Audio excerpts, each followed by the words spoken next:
আসসালামু আলাইকুম। Hello everyone. আমরা যে প্রথম পার্টটা দিয়েছিলাম মেলার, আজকে দ্বিতীয় পার্ট দিচ্ছি। বাসার উঠান থেকে কিন্তু বিশাল বড় মেলার আয়োজন।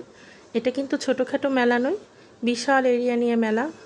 আমার মনে হয় একবার রাস্তা বলে হারিয়ে গেলে আর খুঁজে পাওয়া যাবে না, এত বড় মেলা। আমি সাধারণত এত বড় উরুস শরীফ বা মেলায় কখনো অ্যাটেন্ড করিনি। খুব ভালো লেগেছে, জানি না কেন, বাঙালিদের মেলা দেখলে তো একটু ভালো লাগবেই। আর মেলা মানেই খাবারের অনেক আয়োজন থাকবে। সন্ধ্যার পরেই মূলত এই মেলাটা বসে এবং মাহফিল হয়। মাহফিলের আয়োজন করা হয় তাদের পারিবারিকভাবে, এবং এখানে প্রচুর রান্নাবান্না হয়। প্রথম দিন বিরিয়ানি রান্না হয়েছে, রাতে আমরা বিরিয়ানি খেয়েছি এসে। পরের দিন ভোরের জন্য আবার এখানে কিন্তু খিচুড়ি রান্না হয় খাসির মাংস দিয়ে, গরুর মাংস দিয়ে। আর এটা বিনামূল্যেই সবাইকে খাওয়ানো হয়। মাহফিলে যারা থাকে, এলাকার মানুষ, আশেপাশের মানুষ যারাই আসে তাদের সবাইকে খাওয়ানো হয়। আর আজকে রাতে প্রায় 40 ডেগের মতো খিচুড়ি রান্না হয়েছে, পায়েস রান্না হয়েছে। আর এই জিনিসটা আমার সবচেয়ে বেশি ভালো লাগে যে বিনামূল্যে এত মানুষকে খাওয়ানো হচ্ছে। এটা একটা অবশ্যই সওয়াবের কাজ। আল্লাহ পাক সবার গুনাহ মাফ করুক এবং সবাইকে ভালো রাখুক। তো মেলা দেখলে সবারই ভালো লাগে, আমারও ভালো লেগেছে। এত আইটেম উঠেছে, বাচ্চাদের জন্য ছোট ছোট শাড়ি উঠেছে। বিশেষ করে রাতের 3টা পর্যন্ত মেলা ছিল, 1টার দিকে একটু কমেছে, 3টা বাজে অলরেডি সবাই চলে গিয়েছে। 3 দিন ব্যাপী মেলা হয় এখানে। আমরা লাস্ট দিন এসেছিলাম। আর আমরা কিন্তু এখানে মিষ্টি পান মশলা খেয়েছি, মিষ্টি পান মশলা দিয়ে পান। আমি খেয়ে তো আশ্চর্য, এখানে কোনো পানের কিছু নেই, মানে পানের সাথে সুপারি নেই, পানের সাথে অন্য কোনো আইটেম নেই, শুধু মিষ্টি মশলা। খুব ভালো লেগেছে খেয়ে। আর আমরা এখন পেঁয়াজু দেখলাম, পেঁয়াজু মোড়ে মোড়ে পেঁয়াজু ভাজা হচ্ছে। পেঁয়াজুটা কিন্তু এখানের একটা মোস্ট ইম্পর্টেন্ট খাবার বলা চলে এই মেলার মধ্যে। মেলাটা রাতে খুব ঘোরাঘুরি করলাম, সকালে একটা সুন্দর ঝলমলে দিন পেলাম। আর সাভারের ঐতিহ্যই হচ্ছে বাঁশবাগান, প্রচুর বাঁশের ঝোপ পাওয়া যায়, বাগান পাওয়া যায়।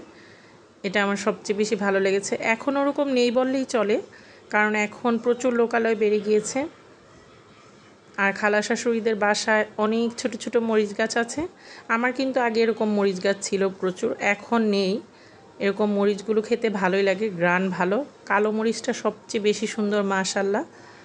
মরিচগুলো ঘুম থেকে উঠে দেখলাম, ভালোই লাগলো। আমার মরিচ গাছের কথা মনে পড়ে গেল, আমার অনেকগুলো এরকম কালো মরিচ গাছ ছিল। আর এখন ভোর 8টা বাজে, ড্যাগের খিচুড়ি চলে এসেছে, খাসির মাংসের খিচুড়ি, গরুর মাংসের খিচুড়ি। 8টার মধ্যে আমরা নাস্তা সেরে নিলাম, সেরে নিয়ে খালা শাশুড়ির সাথে একটু মাঠে হাঁটতে গেলাম। আর বেবিকে নিয়ে যাওয়া মানেই কিন্তু, ওর কাজিন এটা, বেবিকে নিয়ে যাওয়া মানেই কিন্তু সে কোনো শান্তি থাকবে না, সে দৌড়াদৌড়ি করবে, এটাই তার। খোলামেলা পরিবেশ পেয়েছে। এখন আমরা হেঁটে বাসায় চলে এসেছি। বাসায় এসে আবার আধা ঘন্টা পরে সে কান্নাকাটি, বাহিরে যাবে।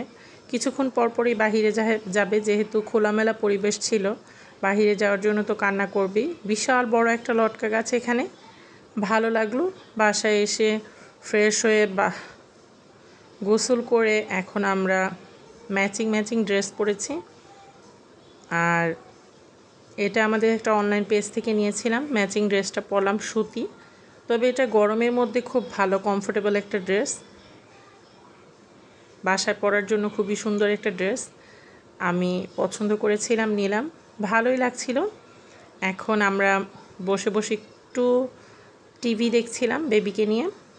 আজকে আমরা ব্যাক করব বাসায়, কারণ অলরেডি আমরা 2 দিন থাকা হয়ে গিয়েছে।